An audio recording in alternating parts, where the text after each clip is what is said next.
everyone, welcome back to my channel. My name's Em. Today we're going to be going over my quarter one reading. I read 70 something books. Maybe not, yeah, I think I read 70 books in the first quarter. And it was kind of a mixed bag, depending on the month. I read some things I really liked. I read some things I really didn't like. I have not included my DNFs just because what's the point? You know how I feel about those. But there are a few books that I finished that I probably should have DNF'd. But I didn't. So this will hopefully be fun. Little overview. I'm not going to go into synopses very much. I'm going to try to keep these recaps concise and not ramble too much, but we'll see how that goes. Okay, I think these all might be in order of like the order that I read them in, which good for me. So the first one up is Good Talk by Mira Jacob, and this one I think would be a favorite. I liked it so much. It was a graphic memoir about growing up as a person of color in the United States. I thought was really well done and very compulsively readable, and I loved the art style Mira Jacob used.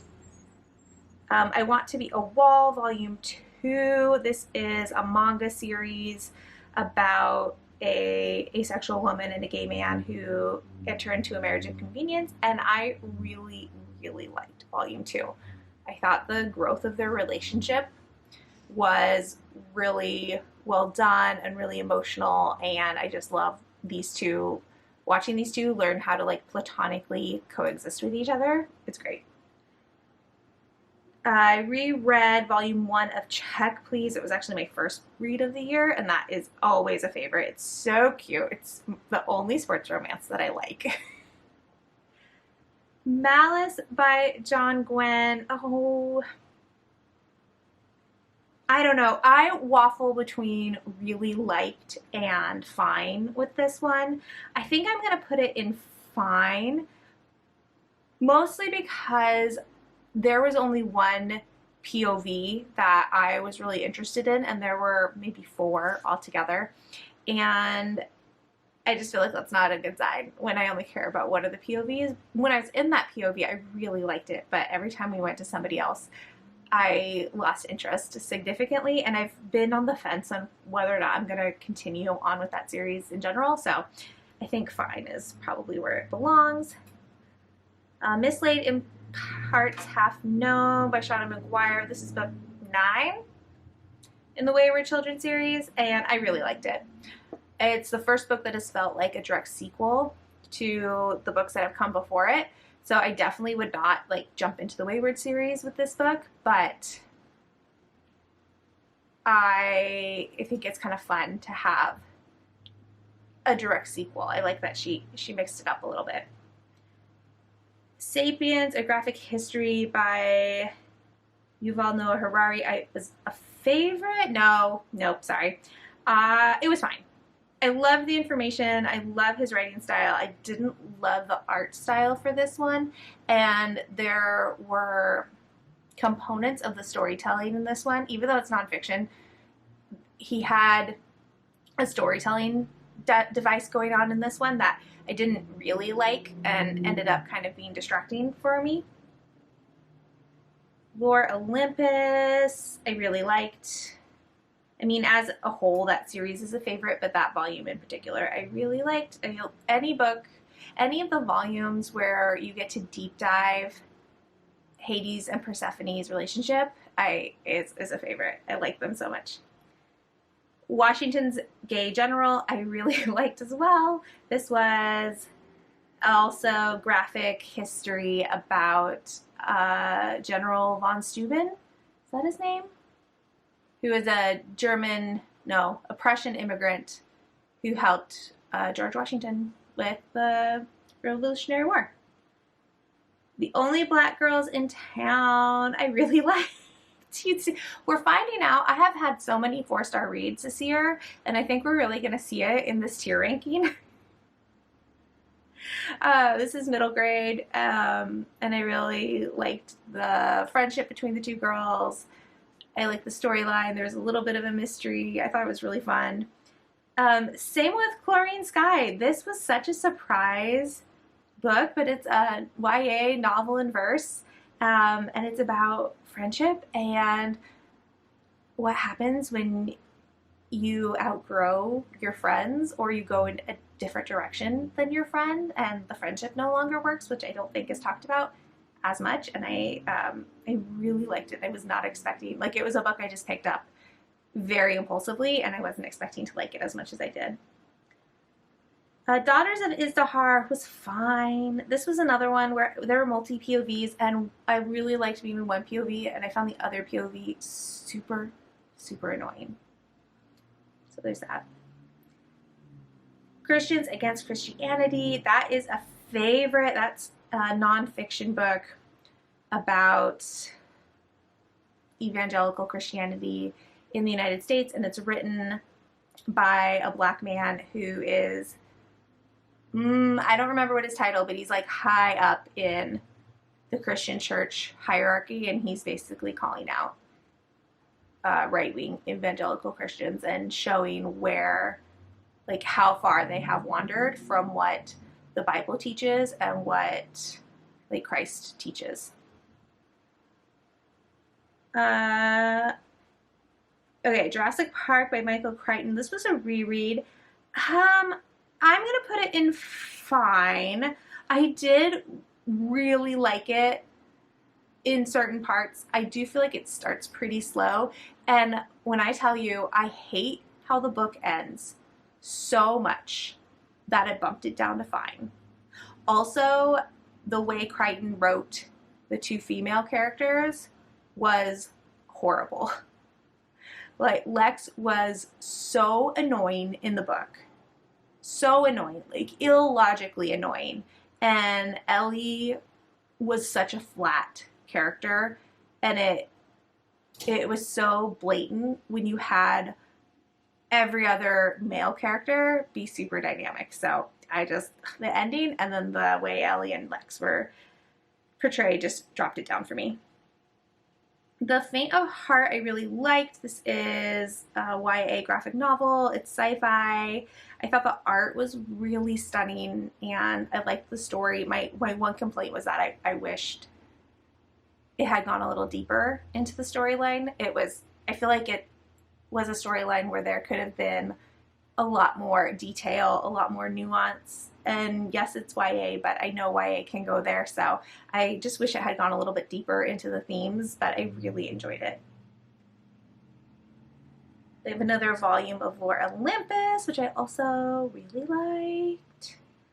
Lone Women, I'm gonna put in fine. It was more real life horror than speculative horror, and I was anticipating more speculative horror. It also, this sounds so bad, it wasn't as vengeful and bloody as I wanted it to be. And so it's not a scary horror by any means. I would say it probably leans a little bit more literary horror, which isn't always my favorite, but I really liked the setting. I really liked the main character.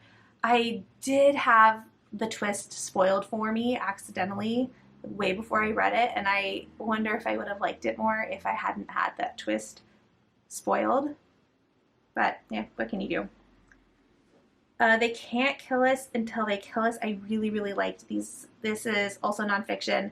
Nonfiction has been killing it for me this year, in case anybody was wondering.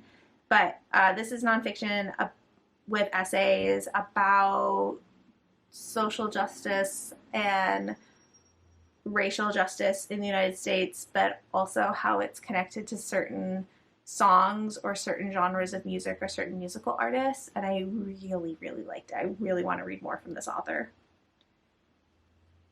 Ink Blood Sister Scribe, I also really liked. way more than I thought I was going to. Why did I read this? Oh, I think it was for a book club. And it's about two sisters and there's magical books, and it was just a really fun time. Now, I don't know if it would hold up on a reread or if it was just perfect moment, perfect book type of situation.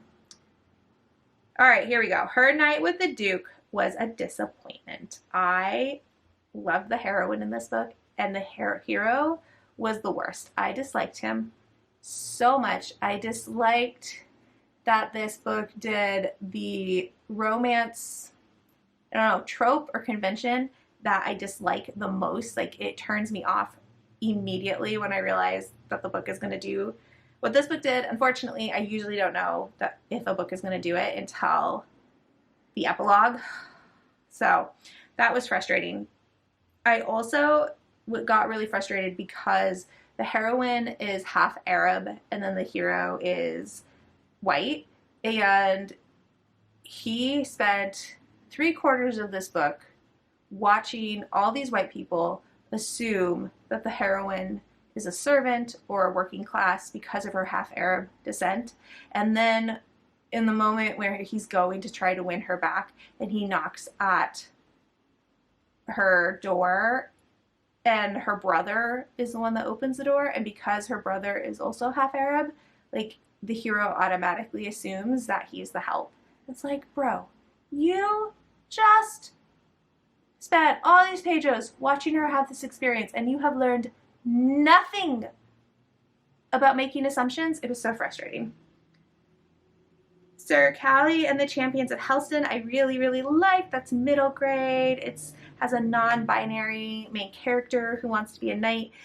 It's not a favorite because this book was really about bigotry and less about knights going on adventures. So while I really loved the writing and the characters and the friendship that are made in this book, and I loved how that was portrayed, I'm hoping the sequel is less fighting bigotry and more let's be knights and go fight dragons and you know. Everyone in my family has killed someone. I feel like this one was kind of meh. I liked it at the beginning. I like that it's, I like the meta-ness of it, how it breaks the fourth wall. But I felt like that convention didn't stay strong the whole time through. Freedom is a constant struggle. That's a favorite. I mean, it's Angela Davis. How can it not be? Navigational entanglements. Okay, this is an arc that comes out in July, and it was fine. Was it fine or was it meh? It was meh. I've said this a couple times. Aliette de Bodard is one of those authors where I know she has a book that I will absolutely love, and I always love her premises. I think they sound so cool, but I have yet to find like a book of hers that I love. But I'm going to keep trying. Lord of Starial, that is a new favorite. That's a historical fantasy, and it was so great. I need to keep going with that series because I had such a fun time with that book. I love the characters. I love the romance. I love the setting. There's fairies, and it's just, it's so good. And it's been so long since I've loved a fairy book. It was very exciting. The Noble Hustle by Colson Whitehead, that was a disappointment. I felt like he was just trying to be too clever, and being clever got in the way of him talking about his experiences.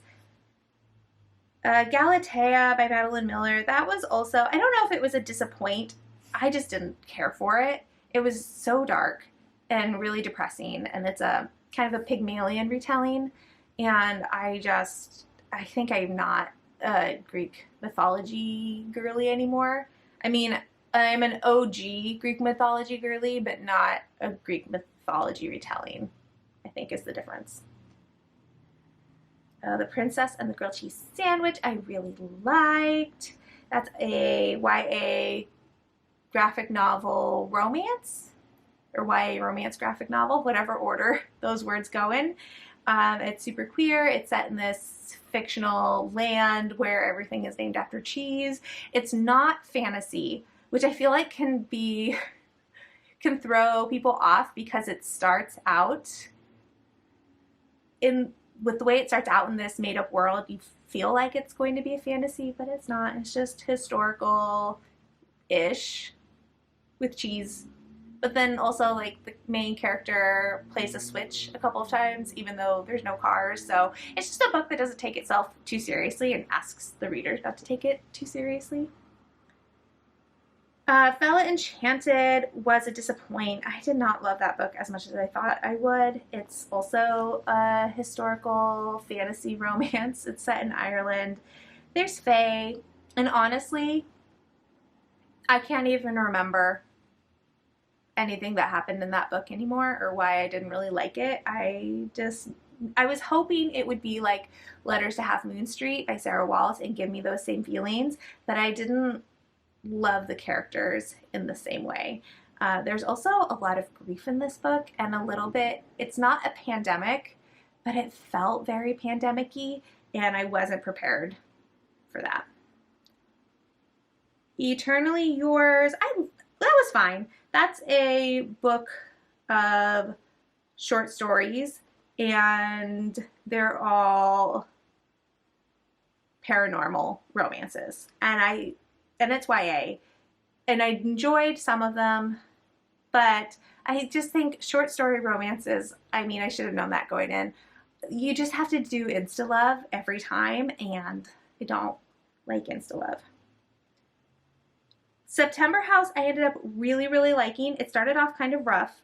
I wasn't prepared for how heavy it was going to be because I'd heard it described as like a silly, goofy time, and it hit a lot harder for me than I was anticipating, but the ending absolutely saved it. I loved the ending. It was so good. I was really nervous it was going to go in a direction that I don't care for in horror, but it saved itself, and I had such a good time with that.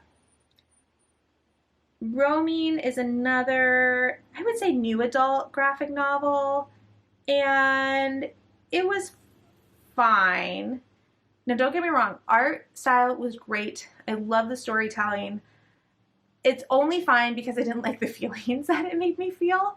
I had so many feelings because it's about three friends who, during spring break of college, go to New York for the week, and the way it sent me back to college and to how toxic some of those relationships could be, I did not have a fun time, but it's a great graphic novel. I highly recommend it.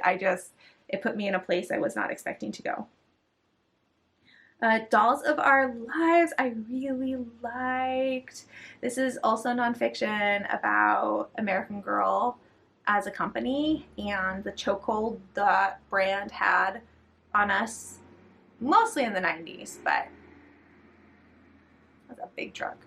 So, Headliners by Lucy Parker, that is a favorite. Just Lucy Parker in general is a favorite. Oh no, what did I do? Sorry. She writes enemies to lovers almost every single time, but this is about two rival TV anchors who are forced to co-host a morning show together, and it's great. Ling Han, I read because it's a Nebula finalist this year, and I thought it was fine. I thought the premise was super cool. I really liked the structure.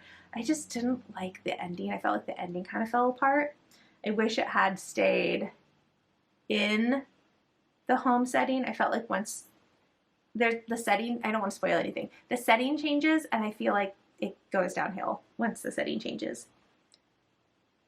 Strange World Travel Agency, I really liked. This is a middle grade first book in a series. I haven't decided yet if I'm going to keep going, even though I had a really good time with that first book, but it's about this girl who discovers she can use suitcases to travel to different dimensions. It was super cool. And let's see, The Death I Gave Him, that was a meh. God, I was so disappointed. That is a Hamlet retelling, and it had a romance between a human and an AI, which I absolutely hate. Hate, hate, hate. And that just kind of killed the book for me. But I loved the author's writing style, and I would 100% read more from them, even though there were some things about this particular book that I didn't care for. The Wicked Bargain, I thought was fine. I'm so sad. I really thought I was going to love this book, but I felt like there was a secondary character who was pretty one-dimensional. And God, what was the other thing? There was something else about the book that I didn't love, but I can't remember what it was. But I do want to read more from Gabe Cole Novoa. I really want to read his Pride and Prejudice retelling because I've heard amazing things about that. Hey Kiddo, I really liked. That is a graphic, no dang it, I did it again. That's a graphic novel memoir about growing up with child abuse and with a parent who has substance abuse problems, and just getting through your childhood the best you can when those are the situations.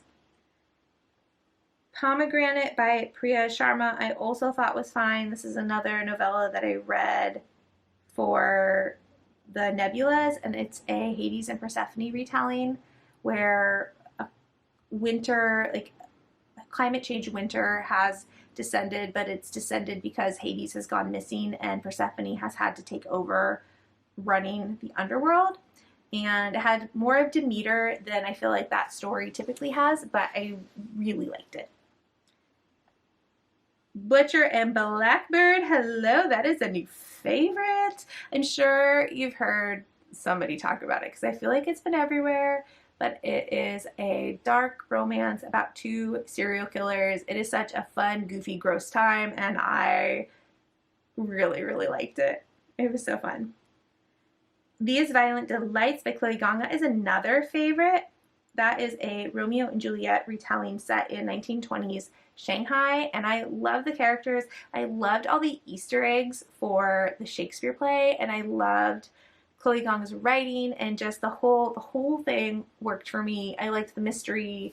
I liked the plot. I liked how the magic was weaved in to this version of Shanghai. It was just so good. So good. Golden Rage, that one was a disappoint. That is a adult graphic novel that is, I guess, Golden Girls meets Hunger Games, which I thought was going to be so fun. It's basically set up in our world where once a woman enters menopause and is no longer able to reproduce, she's shipped to this island where they're basically trying to kill each other. And I thought that would be so fun, but it ended up relying on the Golden Girls archetypes so strongly that it kind of killed the originality of the idea for me. I do want to read more in this series because I feel like maybe if I got more answers to some of the questions about this world, I would rate the series as a whole a little bit higher. Magic for Liars was kind of a disappointment too.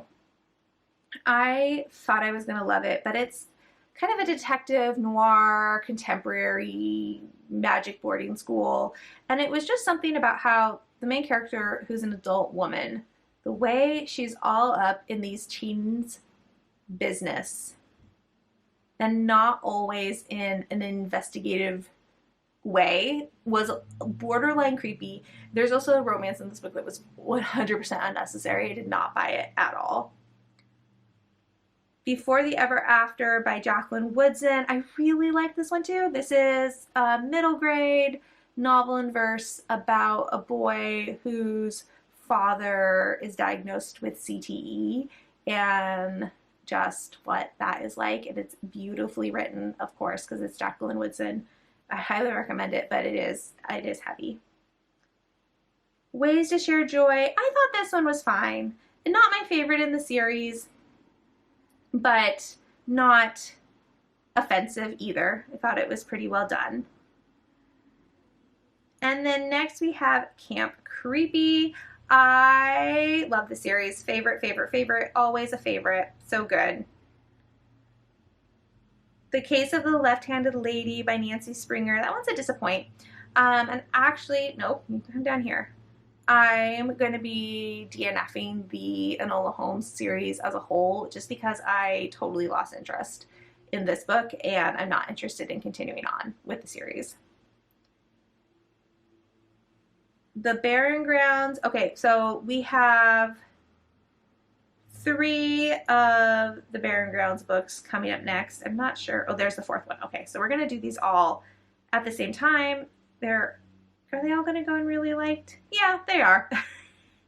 This whole series is a Narnia meets Indigenous Voices kind of portal fantasy. And I really like what David A. Robertson is doing with the series. I like the stories he is choosing to tell, the themes that he's including in his stories. I like his characters. I like the things that he does to keep the plot or the rhythm in each book from feeling stagnant. I thought that was all really good. Living Resistance. This is nonfiction, and I thought this one was fine. It was just fine. It's kind of going off of freedom is a constant struggle a little bit, where how you can resist patriarchy and capitalism and prejudice in your everyday life, but I felt like Freedom is a Constant Struggle did it better. All right, I needed a short break because my battery died and I needed to hydrate, but we're back and we're going to finish this out, so sorry about that. The next book that we're going to talk about is The Crane Husband by Kelly Barnhill. This is another book I read for the Nebula shortlist, and I thought it was fine, bordering on meh. Not because of the writing. Like, I think Kelly Barnhill's writing is pretty solid. It's more that this just leaned, again, more literary, which is really just not my jam. And this is a retelling of The Crane Wife, which is a folktale that I don't have any previous knowledge of. And this was pretty dark and had a lot of really heavy themes and topics, and it wasn't one that ended hopefully. And I definitely need some hope in the books that I read. So I think as a book, it's really well done. Just for my personal reading taste, it wasn't the right book for me. And then Heart Haunt Havoc, I really, really liked. This is a gothic romance with a really heavy horror element. And it's about a person who is an exorcist and comes to help clean this house. And I loved the romance. It is a novella, so the romance moves pretty quick, but it didn't bother me. I didn't feel like it was too insta-lovey. Like, obviously there's an instant attraction, and the romance moves really fast, but I don't know, the way that the author laid it out and the situation, it worked for me in a way that trope usually doesn't. And it's part of a series, and I'm really excited to continue on and reading more of this author's work because I thought this was really, really fun. And then Bloom by Delilah S. Dawson.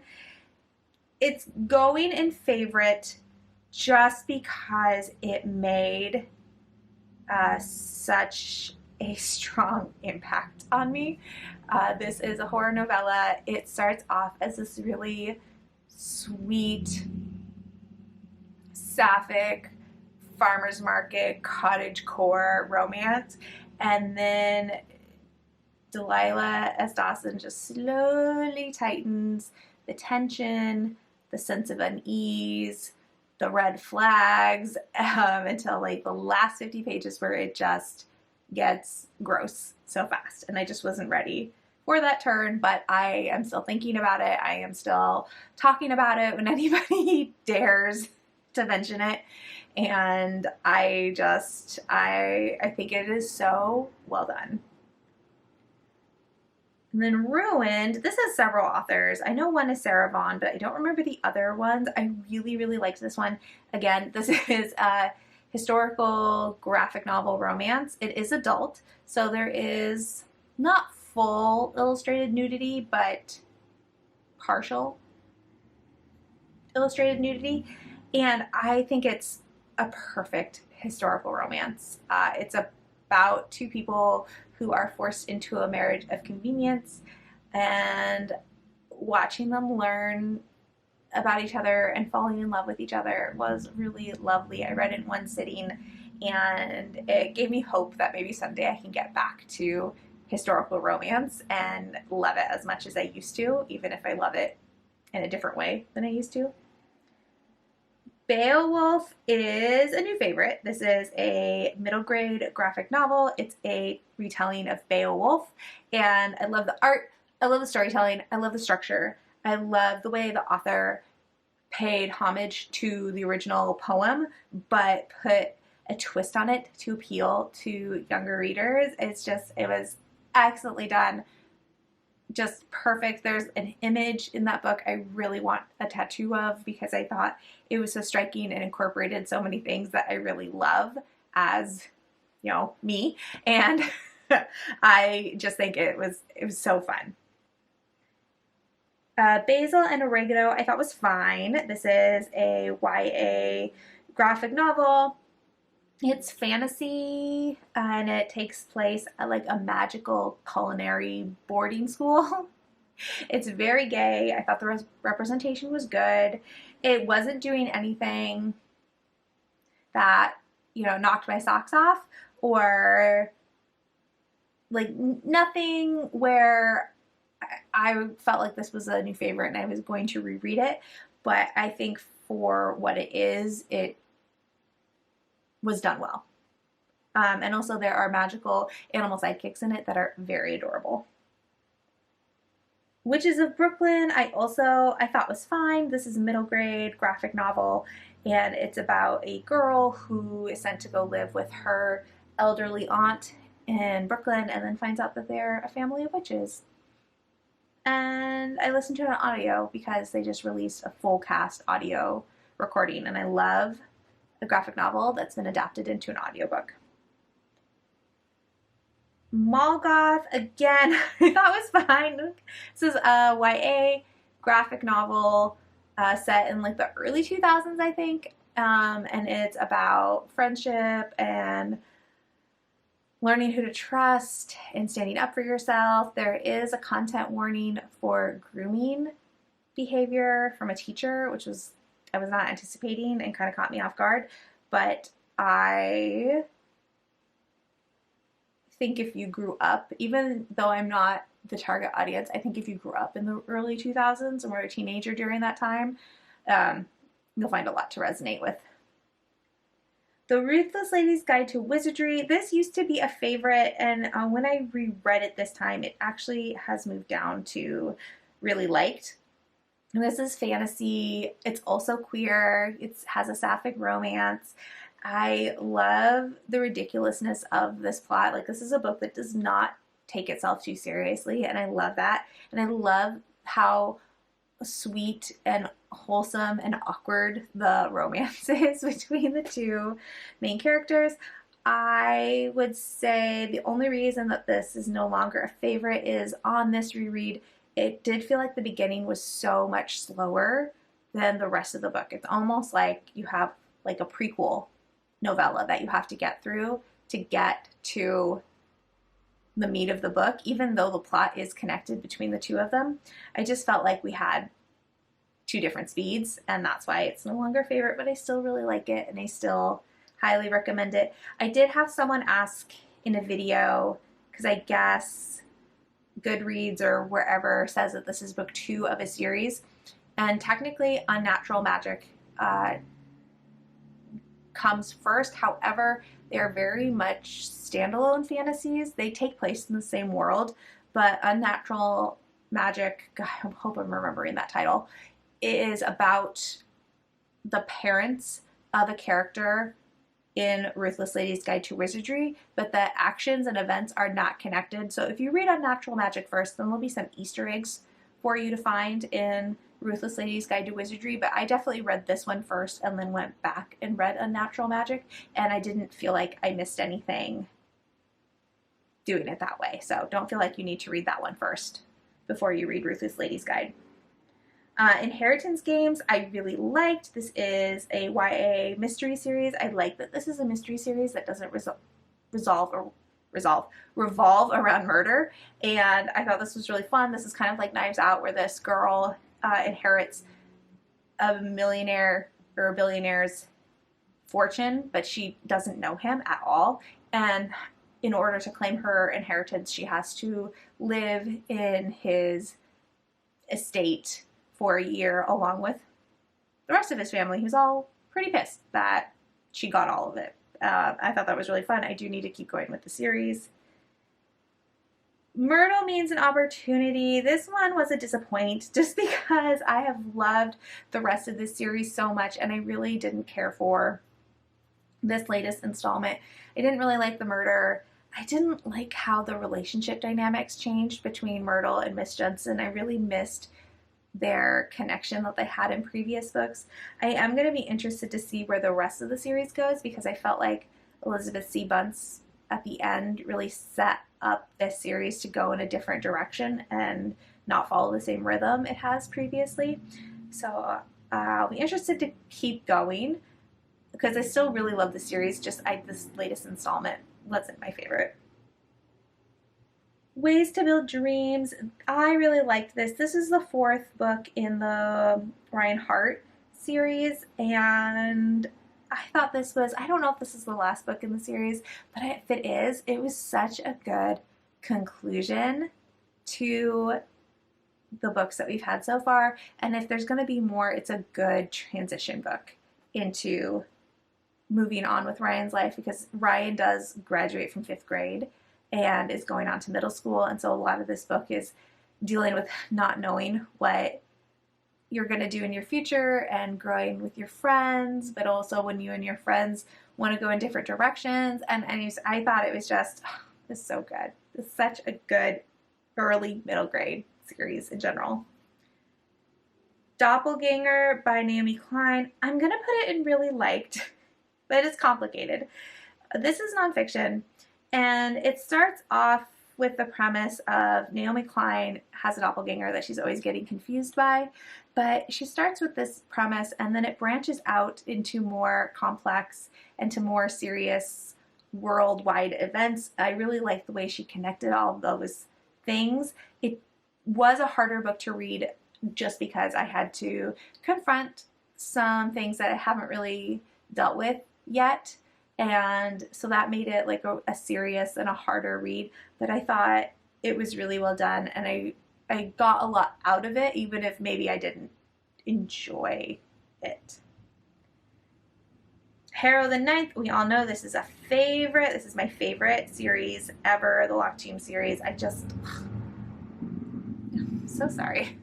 I just love it so much, and this reread was by far my favorite. I think this was my 3rd time reading it, and I feel like I finally got it. It all finally clicked. I finally understand. I just love Tamsin Muir's brain so much. The Truth of the Aleke is also a favorite. This author is quickly becoming an autobi. Well, I haven't bought his books yet. He is going to become an autobi author because I am loving this Forever Desert. I can't remember if that's what it's called. I think that's what it's called. It's becoming a favorite series. If he sticks the landing in the final book, which I can't imagine why he wouldn't, I'm going to go back and buy the whole novella series because they've just all been so good. Both books in the series are about 100 pages, and it is so perfectly paced. Like, sometimes, you read a novella and you feel like it could be longer, or sometimes even it could be shorter. He uses his word choices and his plotting and his characters so perfectly in both books already, and I get so mad that he's not being recognized in the science fiction and fantasy spaces the way I think he should be, because we have all these really mediocre novellas being nominated for science fiction and fantasy award season, and his books are so much better than everything else that's being listed. Not better. It's fine. It's fine. The Education of Pip I thought was fine. This is book 3 in the Mend and Metal series, and I just didn't get as swoony about this one as I did with